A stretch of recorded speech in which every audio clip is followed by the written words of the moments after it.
So in this image, you see three objects, three main objects. So you have one here, and one here. I like to work with threes because the world is really made up of threes.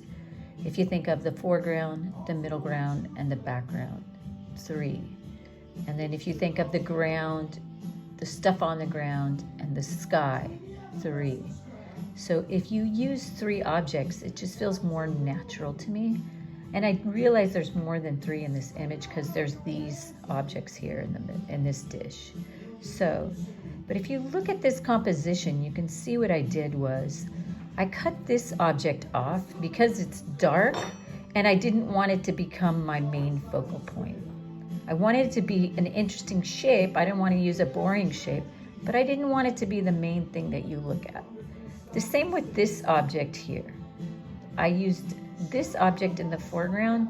It's an interesting shape, but because it kind of goes off the edge a little, and I would even make it go off the edge a little bit more, it's not as important as this object that's more dominant in this image. So if you look at this image right now, the place where I have my focal point is actually right here inside the dish. So if you break this image up into rule of thirds, remember that's this. If you break this image up, you'll see that these three objects are right in my sweet spot. So when I'm creating an image, I want to decide where I want people to look. So the way that I arrange things is to help the viewer look where I want them to. For example, I made this little object here interrupt this space so that this space doesn't seem too set up. So if you move it back a little and you don't interrupt this space, it kind of doesn't work as well. So I like to sort of play with interrupting space so that this becomes a more interesting place to look. I did the same thing with these two pieces of wood.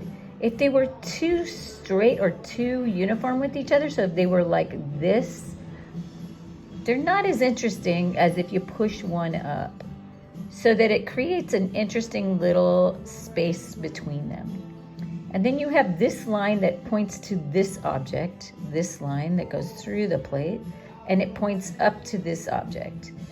This object is really interesting because of the shape, and you see just the top of it here, and it cuts off. So me cutting it off is just so that it doesn't dominate because it's so dark. If you had it in a little bit more, it actually becomes even a little bit more interesting, right?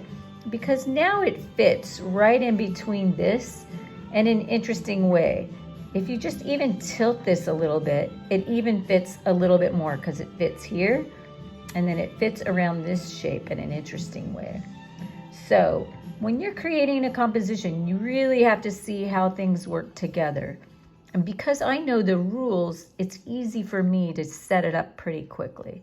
But for you, I want you to take some time and really find three objects. Don't use objects that are really boring. So I'm going to show you an example of what I mean by that.